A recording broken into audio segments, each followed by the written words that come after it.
The trader you become. The real you beneath the trader. Many traders spend years trying to improve the trader, better entries, better exits, better risk management, better psychology, better discipline, better execution. We spend countless hours studying charts, reviewing trades, watching videos, reading books, and trying to become better traders. But what if the trader isn't the only thing that needs attention? What if the person underneath the trader needs attention too? Because the trader sits on top of a human being. And if the person underneath feels exhausted, anxious, pressured, disconnected from life, or constantly feeling like they are falling behind, eventually the trader will feel it too. Chapter 1. The trader is not the whole of you. When most people start trading, it begins as a skill, a challenge, a business, a path toward freedom. But over time, something often changes. Trading starts taking up more and more space. You think about it when you wake up. You think about it before bed. You replay trades in your head. You wonder when you'll finally become profitable, when you'll finally get funded, when you'll finally make it. And without realizing it, trading begins taking up more than screen time. It starts taking up mental space, emotional space, life space. Slowly, the trader starts becoming bigger than the person underneath. And when that happens, the rest of life can quietly move into the background. Chapter 2. The person behind the charts. Underneath every trader is a human being, a person who experiences hope, fear, joy, disappointment, stress, relationships, dreams, uncertainty, loss, connection, life, and that person comes to the charts every day. The market isn't interacting with a machine. It's interacting with a human being. The trader may be looking at candlesticks, but the person underneath may be carrying pressure, worry, self-doubt, exhaustion, fear about the future, a feeling of being behind, and all of that influences how we trade. The market doesn't just interact with our strategy. It interacts with our fears, our hopes, our insecurities, our need for certainty, our relationship with ourselves. That's one reason trading becomes such a powerful personal development journey. Sometimes the market reveals much more than our strategy. Sometimes it reveals us. Chapter 3. The deal many traders make. Many traders unknowingly make a deal with themselves. The deal sounds something like this. I'll relax when I'm profitable. I'll enjoy life when I get funded. I'll feel successful when I become consistent. I'll feel secure when I make enough money. I'll feel good about myself when trading finally works. Most people never say these words out loud, but many live as though they are true. Life gets postponed. Enjoyment gets postponed. Peace gets postponed. Everything becomes conditional. Everything waits for profitability, and profitability slowly becomes responsible for things it was never meant to provide. Months pass, years pass, and many traders keep waiting for permission to enjoy life, waiting for permission to feel okay, waiting for permission to appreciate who they already are. Chapter 4. Why the person underneath gets neglected. Nobody wakes up one day and decides to neglect themselves. It usually happens gradually.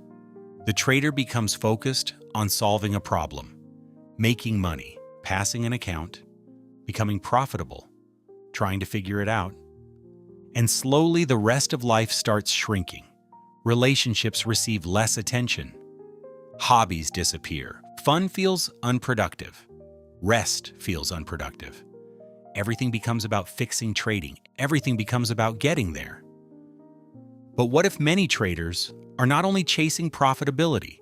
What if they are also chasing relief? Relief from uncertainty, relief from self-doubt, relief from feeling behind, relief from feeling like they haven't accomplished enough yet.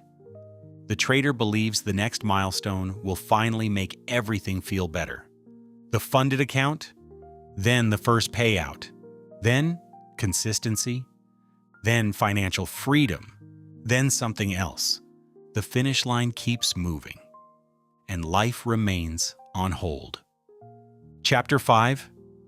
When trading becomes too important. Trading is already difficult, but many traders unknowingly make trading responsible for much more than trading. Trading becomes responsible for their confidence, their future, their security, their happiness, their sense of success, their self-worth. That's a tremendous burden to place on any profession.